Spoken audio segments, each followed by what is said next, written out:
বিসমিল্লাহির রহমানির রহিম। জ্বরের উৎপত্তি হয় জাহান্নামের উত্তাপ হতে। হাদিস 4207। হযরত আয়েশা রাদিয়াল্লাহু আনহু ও রাফি ইবনে খাদিজা রাদিয়াল্লাহু আনহু হতে কর্তৃক বর্ণিত, রাসূল সাল্লাল্লাহু আলাইহি ওয়াসাল্লাম বলেছেন, জ্বরের উৎপত্তি হয় জাহান্নামের তাপ হতে, সুতরাং তোমরা পানি দিয়ে তা ঠান্ডা করো। বুখারী ও মুসলিম। রোগের জন্য ঔষধ ব্যবহার করা সম্পূর্ণ বৈধ। হাদিস 4214। হযরত উসামা ইবনে শারিক রাদিয়াল্লাহু আনহু কর্তৃক বর্ণিত, তিনি বলেছেন, সাহাবীরা জিজ্ঞাসা করলেন, রাসূল সাল্লাল্লাহু আলাইহি ওয়াসাল্লাম, আমরা কি ঔষধপত্র ব্যবহার করব? তিনি বললেন, হ্যাঁ, হে আল্লাহর বান্দাগণ, চিকিৎসা করো, কেননা বার্ধক্য রোগ ছাড়া আল্লাহ তাআলা এমন কোন রোগ সৃষ্টি করেননি যার ঔষধ সৃষ্টি করেননি। আহমদ, তিরমিজি, আবু দাউদ। মন্তর দিয়ে ঝাড়ফুঁক দেওয়া যায়। হাদিস 4212।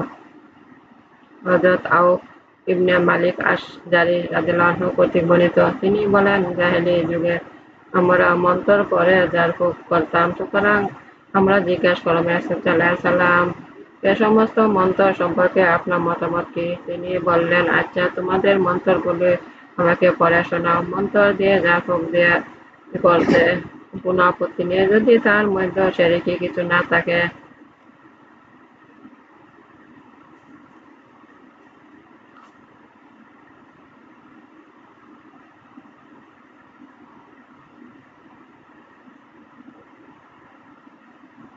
ব্যাঙ ঔষধ ব্যবহার করা যাবে না। হাদিস 4227।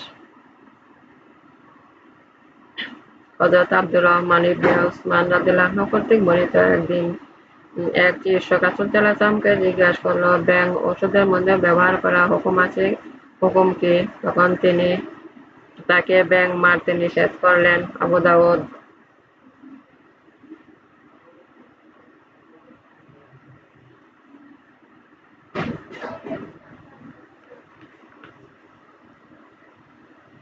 জিনের আশ্রয় হতে আল্লাহর কাছে পানাহ চাইবে। হাদিস 4244। হযরত আবু সাঈদ খুদরী রাদিয়াল্লাহু আনহু হতে বর্ণিত, তিনি বলেন, রাসূল সাল্লাল্লাহু আলাইহি ওয়াসাল্লাম জিন এবং মানুষের চোখে হতে আল্লাহর কাছে পানাহ চাইতেন। মুআব্বাযাতাই সূরা ফালাক, সূরা নাস নাযিল হওয়ার পূর্ব পর্যন্ত। যখন যখন উক্ত সূরা নাযিল হলো, তখন তিনি উক্ত সূরা দুটি দিয়ে পানাহ চাইতে লাগলেন এবং অন্য কিছু দিয়ে পানাহ চাওয়া পরিত্যাগ করলেন। তিরমিজি, ইবনে মাজাহ। তিরমিজি বলেছেন, হাদীসটি গরীব। মধু আর কোরআন হলো নিরাময়কারী। হাদিস 4251। হযরত আব্দুল্লাহ ইবনে মাসউদ রাদিয়াল্লাহু আনহু হতে বর্ণিত, তিনি বলেন, রাসূল সাল্লাল্লাহু আলাইহি ওয়াসাল্লাম বলেছেন, নিরাময়কারী দুইটি জিনিস তোমরা আঁকড়ে ধরো, তা হলো মধু আর কোরআন। ইবনে মাজাহ আর বাইহাকী উপরোক্ত হাদিস দুইটি সবল ইমানে বর্ণনা করেছেন। তিনি বলেছেন, শেষোক্ত হাদিস রাসূল সাল্লাল্লাহু আলাইহি ওয়াসাল্লাম বাণী নয়, যা বরং ইবনে মাসউদ হযরত মাওকুফ। কালি পেটে সিঙ্গা লাগানো ভালো। হাদিস 4253। নাফে হতে বর্ণিত, তিনি বলেন, হযরত আব্দুল্লাহ ইবনে ওমর রাদিয়াল্লাহু আনহু আমাকে বললেন, হে নাফে, আমার শরীরে রক্ত টগবগ করছে, সুতরাং একজন যুবক সিঙ্গাওয়ালা ডেকে আনো, বালক কিংবা বৃদ্ধ ব্যক্তিকে আনবে না। নাফে বলল, অতঃপর হযরত ইবনে ওমর রাদিয়াল্লাহু আনহু বলেন, আমি রাসূল সাল্লাল্লাহু আলাইহি ওয়াসাল্লামকে বলতে শুনেছি। তিনি বললেন, কালি পেটে সিঙ্গার লাগানো শরীরের উপর প্রচুর, তাকে জ্ঞান স্মরণ শক্তি বৃদ্ধি পায় এবং স্মৃতিশক্তি সম্পন্ন ব্যক্তির স্মৃতিশক্তি বৃদ্ধি করে। সুতরাং যে কেউ সিঙ্গার লাগাতে হয়, সে যেন আল্লাহর নামে ভরসার উপর বৃহস্পতিবারে সিঙ্গার লাগায়, শুক্রবার ও শনিবার রবিবার যেন সিঙ্গার না লাগায়, অথচ সোমবার মঙ্গলবার সিঙ্গা লাগাবে, কিন্তু বুধবার সিঙ্গা লাগাবে না, কারণ হযরত আইয়ুব আলাইহিস সালাম বুধবারে রোগাক্রান্ত হয়েছিল, আর কুষ্ঠ শ্বেত রোগ বুধবারের দিনে অথবা রাতে জন্ম লাভ করে। ইবনে মাজাহ।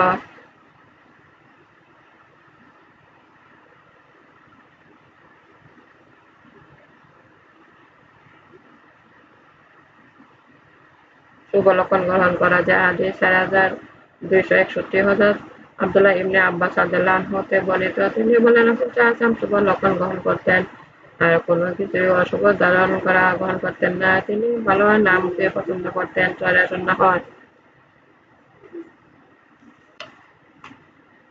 ঘর হতে বের হয়ে আল্লাহর নাম স্মরণ করতে হয়। হাদিস 4266 হযরত আনাস রাদিয়াল্লাহু আনহু হতে বর্ণিত, রাসূল সাল্লাল্লাহু আলাইহি ওয়াসাল্লাম যখন কোনো প্রয়োজনে ঘর হতে রওনা হতেন, তখন কারো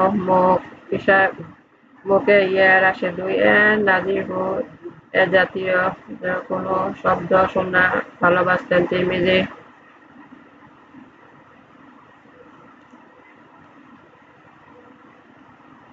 অসুখের এলাকা ছেড়ে যাওয়া যায়। হাদিস 4269 ইয়াহইয়া ইবনে আব্দুল্লাহ ইবনে বাহারি রাদিয়াল্লাহু আনহু বলেন, আমাকে এমন এক লোক বর্ণনা করেছেন যিনি ফারওয়া ইবনে মুসাইবকে বলতে শুনেছেন যে আমি বললাম, হে রাসূল সাল্লাল্লাহু আলাইহি আমাকে আমাদের কাছে আন নামে এক জমিন আছে, সেখানে আমরা কৃষি দ্রব্য, খাদ্যপণ্য ইত্যাদি আমদানি রপ্তানি করে থাকি। সেখানে অসুখ বিসুখ ও ব্যথা লেগেই থাকে। তখন তিনি বললেন, তুমি ওই স্থানে ছেড়ে দাও, কেননা অস্বাস্থ্যকর স্থানে বসবাস করা নিজেকে স্বেচ্ছায় ধ্বংস করাই নামান্তর।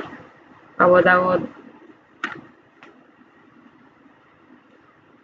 কুষ্ঠরোগ খুবই খারাপ। হাদিস 4260 হযরত আমির ইবনে শারির রাদিয়াল্লাহু আনহু তার পিতা হতে বর্ণনা করেন, তিনি বলেন, সকিফ দলের মধ্যে একজন কুষ্ঠ ব্যক্তি ছিল। তখন রাসূল সাল্লাল্লাহু আলাইহি ওয়াসাল্লাম তার কাছে লোক পাঠিয়ে সংবাদ জানিয়ে দিলেন যে আমি অবশ্যই তোমার বায়াত গ্রহণ করে নিয়েছি, সুতরাং তুমি চলে যাও। মুসলিম।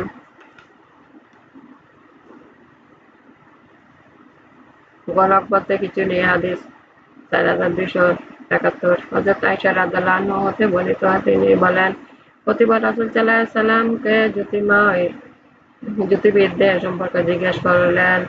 রাসূল সাল্লাল্লাহু আলাইহি ওয়াসাল্লাম তাদেরকে বললেন, গণক বলতে কিছু নেই। তারা বলল, হে রাসূল সাল্লাল্লাহু আলাইহি ওয়াসাল্লাম, তারা কোন সময় এমন কথা বলে যা সত্য ঠিক হয়ে থাকে। তখন রাসূল সাল্লাল্লাহু আলাইহি ওয়াসাল্লাম বললেন, ওই কথাটি সত্য যা জিন শয়তান ত্বরিত গতিতে শুনে নেয়, অতঃপর মুরগের ডাক তার বন্ধুর কানে তা পৌঁছে দেয়, এরপর সে গণক ওই কথাটি সত্য কথার সাথে শত শত মিথ্যা মিলিয়ে প্রকাশ করে থাকে। বুখারী ও মুসলিম।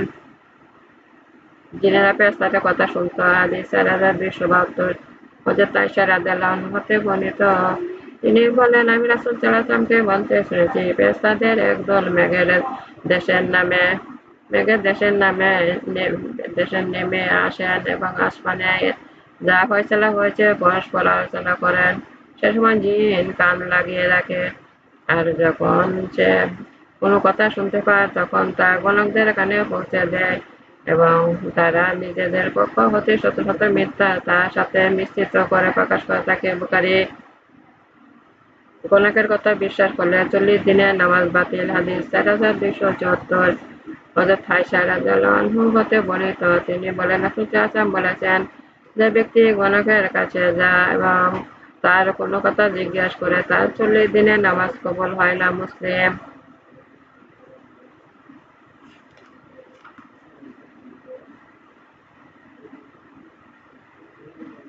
জাদুবিদ্যা শিক্ষা হারাম। হাদিস 4277 হযরত আব্দুল্লাহ ইবনে আব্বাস রাদিয়াল্লাহু আনহু হতে বর্ণিত, তিনি বলেন, রাসূল সাল্লাল্লাহু আলাইহি ওয়াসাল্লাম বলেছেন, যে ব্যক্তি জ্যোতির্বিদ্যা কিছু শিখল, সে যেন জাদু কিছু অংশ হাসিল করল। সুতরাং সে যত বেশি জ্যোতির্বিদ্যা শিখল, তত বেশি জাদুবিদ্যা অর্জন করল। আহমদ, আবু দাউদ, ইবনে মাজাহ।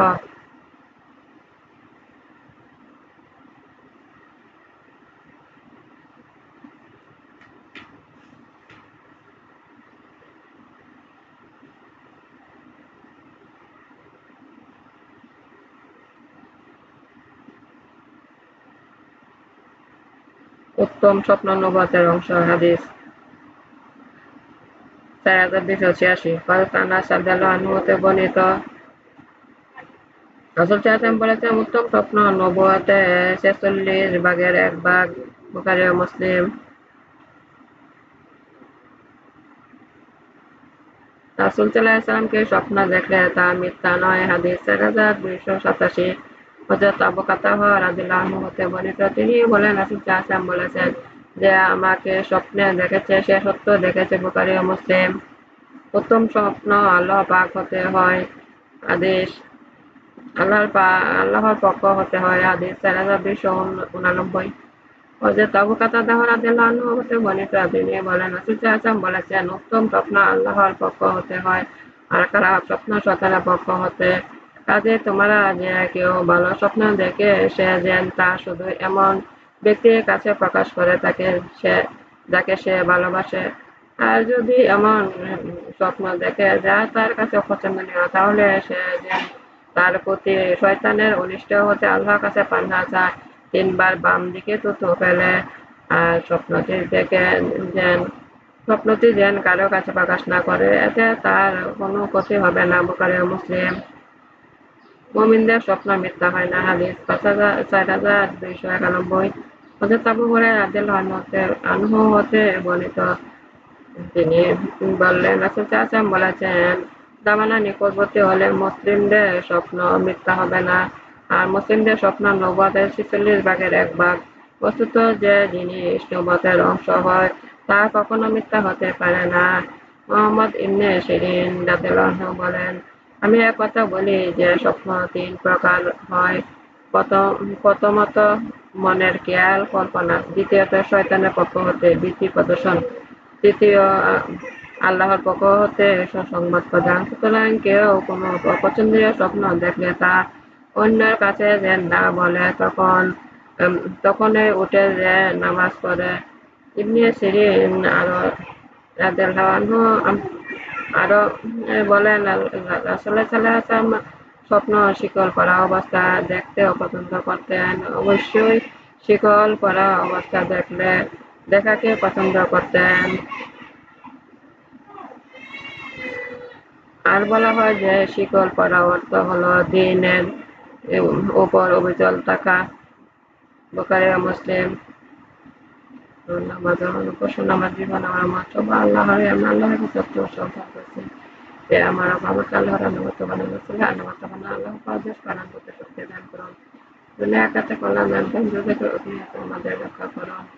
আমাদেরকে মুহাম্মদ সাল্লাল্লাহু আলাইহি ওয়াসাল্লামের রাসূল আমাদের জীবনে ক্ষমা করুন। আমার ভিডিওগুলো আপনি একটু বেশি করে শেয়ার করুন, বেশি করে সাবস্ক্রাইব করুন।